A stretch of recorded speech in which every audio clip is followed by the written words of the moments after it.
Hey guys, so I put up a story on my Instagram last night asking you guys what the worst artist advice is that you have come across, and you guys have flooded that question and answer thing. So I've collected a few of those that I'm going to go over and give you my counter advice for it. Okay, let's get straight to it. The first thing is don't draw manga style. Okay, I have a huge issue with this one because this is what they preach the most in college, which is to have your own style, have your own unique thing. Don't draw anime, don't draw cartoon, don't draw all of that. You need to stand out as an artist and so on. But when you graduate college, who is going to hire you for your unique style? Who's going to hire you for, bringing something new just like that, right? Straight out of college, you're not even that good at that level to make something revolutionary. Okay, it still takes years and years of effort. But what is being hired right now is that anime style. Look at Netflix, look at other production houses that are going crazy with it, putting out high quality animation, cartoons, everything. The industry actually has a shortage of good, high quality animators and anime style artists, and none of these college students getting those jobs because they are not good enough in that style. Next one, you need an art degree so you can truly understand art. Like, not really. I completely agree with this one because when it comes to being an artist, you can learn most, or if not everything, about getting better at art just through online YouTube or artist courses or other things that are many, many times cheaper than going through an entire art degree, art school, all of that. Now, art school does have its advantages. It puts you in this environment, and you do have now dedicated time aside that you've taken from your life to put into this, and you are paying for it. And you also get to be surrounded by like-minded people, make some good friends, all of that, which is a lot harder to do outside of an art college space. But it is not needed to be a good artist. It is not needed to get a job. Your degree does not matter as much as your portfolio. I totally agree with that one. Next one. You need to have a message or a value benefiting others through your art, or else it is worthless. This is a terrible piece of advice, but I can see where it stems from. Now, when you are trying to make art as a career or as a business of some sorts and you want money, you get money in exchange for value for something, okay? And usually when you have a job, people tell you what to do, what art to make, what they're looking for, and you exchange that to get money. I get that. But when you are making art just for yourself, when you are making art, even if it's for social media or for other ways of growth and all of that, it need not specifically be to add value to anyone else but to you. For example, even the artworks I personally make and put up on my social media, I might have a different idea or different meaning behind it or value, but my audience puts their own stories on top of it, puts their own emotions, they relate to it in very different ways. And there are so many other things. I remember back in school, I would make some really bad art and I would just leave it incomplete. And sometimes my friends would be like, dude, you should complete this. That's amazing. Look at this piece. Oh, this reminds me of that time and this story and all of that. Your art will give value to someone else at some point, even if you do not intend it, because that's the beauty about being an artist. That's the beauty of putting art into the world. The next one is to stop making art. There are better artists. No one will care about yours. Okay, where do I even begin with this one? If you follow this would apply to every single career or hobby on earth. Every single artist has their own story, their own lives, their own ideas, their styles, and the value that they can bring, and their own art that has a place on this world and needs to be brought out. If every single successful person listened to this, they would be nowhere. Okay, that's the thing. But they didn't accept it, and neither should you. So don't follow this. It is a terrible thing. The next one is you can just lock in and work. Clients will come running to you. Like, bro, I also need to crazily market myself. Yes, I agree with this. Locking in and getting work done is one side of it, but marketing yourself is the other, because out of sight is out of mind. Clients do not hire you if they do not know that you exist. So yes, the first step is to lock in and get good. Get good enough to a point where you can be hired and there is people looking for your work or people willing to pay you money for your work. But the second step is making sure that that work is accessible to people other than yourself. And social media is the easiest way forward because it is free right now. And it also requires the lowest amount of investment because you do not have to personally go to conventions, do not have to personally put out ads and pay money for it for other people to see you. And it has many, many eyes and views. So, yes, marketing yourself is important, and just locking in alone is sometimes not enough. Let's move on. The next one is be so good at the beginning that you shouldn't be using guidelines for sketching. Okay, wow. Everyone starts from scratch.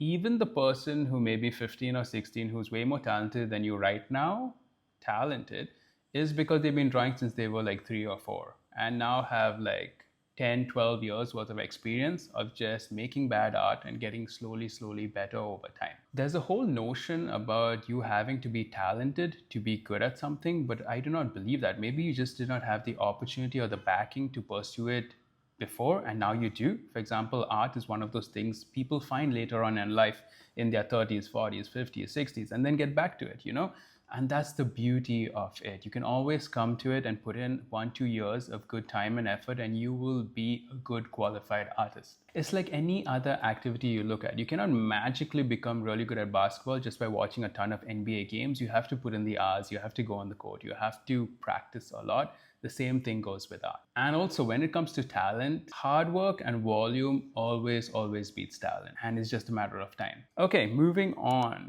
Your style will come to you, but I believe you decide your style. So this one is interesting because it's actually just a mix of both. An artist can also have many different styles based on the work they are doing. For example, if you're in the industry working on many different projects and so on, you have to adapt and evolve to the different styles of those projects.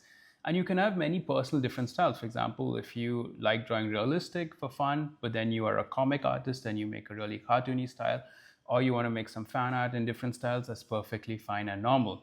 But think about it this way. Your art style is defined by your interest. Things you look at, the things you watch, the artists you look at, how they simplify and exaggerate, that all leads into your style. Another way of looking at this is like your handwriting. Now, all of us are taught to write in the same way, the same print letters, the same cursive handwriting.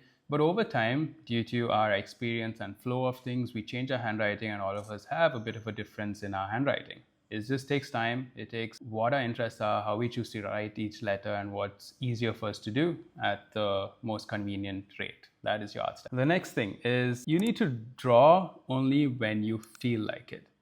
Okay, this works 2 ways. Now, if you want to be a successful artist and build a career about it, you need to have some levels of routine and discipline that you are going to follow.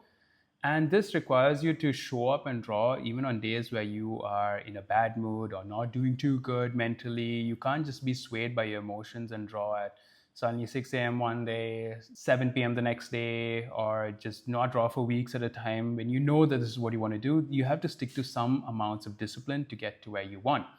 But there's another side to it where if drawing is your hobby and if it's an escape for you and if you're doing it for fun, I'd say go to it as an escape whenever you need it and whenever you want to or whenever you feel like drawing. It's like some people go for a run, some people watch a movie, some people read a book, some people go cook something, eat some good food, all of that.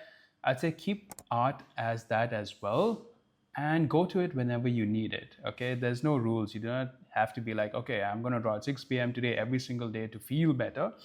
That doesn't work. You keep that to get better and build a career out of it, sure. But if it's more to do with your mental health and so on, do it whenever you want. Next thing is, don't use references like how do you improve then? This one I genuinely hated, but you know what? I realized that this advice is usually given by people who are not artists or just don't know what they're talking about. Okay, so do not give this too much importance in your life. Just ignore the people who ever say this and just keep it at that. So references are key to every single person who is an artist at whatever level you are, whether you're a beginner or an intermediate or advanced. It's like kind of like telling a photographer, do not use artificial lighting, do not edit your pictures in post, or do not ask people to pose, just click it as we go. There needs some staging, some lighting, some references, all of that for even a photographer, right? So people just don't know what they're talking about, just ignore them. The next thing is make it look realistic. No, it doesn't need to. Now, I know that there is a majority of traditional artists, more so than digital, who go into a very hyper-realistic realm because it is quite a skill and a craft to make something look super realistic on a canvas, paper, and all of that with like charcoal, oil paints, acrylic, and so on. But that is a very, very niche space in the entire artist world out there. Look at every single animated movie, every single video game, every single creative thing that has been put out in print and media has some creativity that goes beyond realism. A large part about you being an artist is on how you can either exaggerate or simplify the ideas that you have and put them out in nice ways for the world to see. Hyperrealism is good. It's a great skill to have, but it is not everything, and it is just a very, very small space in the world of art. Next one. My worst advice is that drawing every day makes your art better. This is really false. Okay, so for this one, there are two sides to it. Now, I believe every artist needs to go through different seasons, and one of those seasons is to actually sit down and make it a part of your daily habit to draw and make it integral. Okay, a lot of top artists do this where just drawing something every day has become such a key part of their lives, like having 3 square meals a day. Okay, it's super important to go through that phase. Like, for example, if you're in college and you have deadlines, those 2, 3 weeks before, you're not going to miss a day, right? Take that, make it a little bit more gentle, generous to yourself, and spread it out for a few months, and you get a great drawing habit. Okay, that's what's required to kind of meet your goals and reach there. But it is not a necessity. It's good for you if you can do it for a certain period of time. For example, if you look at the artist Atey Ghailan, he has put up a book called 365 Days of Sketching, where he drew every single day and then put it up as a book for free. I'll just link it down in the description so you guys can check it out as well. Those things are great. It's not a necessity, but there are two sides to it. I do believe that artists do have different seasons that they go through, and this is going to be one of them. Now, the next one is you need advanced equipment, drawing apps to make good art, aka art isn't accessible. Okay, here's a sheet of paper, just Xerox copy of paper, and here's a pen, just a normal micron marker. That is all that you need. Okay, but realistically speaking, I believe that art is actually one of the most accessible forms of things to do that you can go into even as a career, even if you're looking at it, because there are entry levels at every point.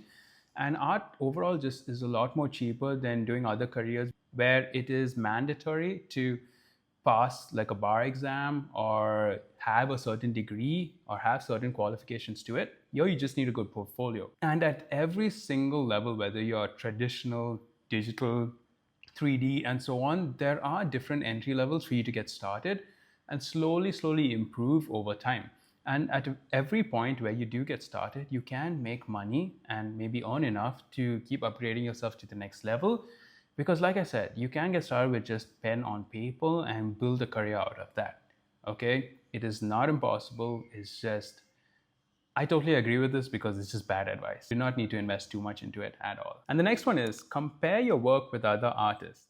Yeah, no. I see a lot of people talking about creating comparisons, having competitiveness, and getting motivated by looking at other artists and works and so on.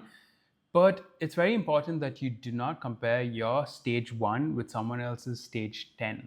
Okay, that just sends you into depression. And I've been there, I've done that. I keep looking at artists who are better than me, and I'm like, oh gosh, will I ever get to that point? Will I ever be that good? And then it's just a spiral that goes downwards. And because of social media, we keep seeing the best of the best.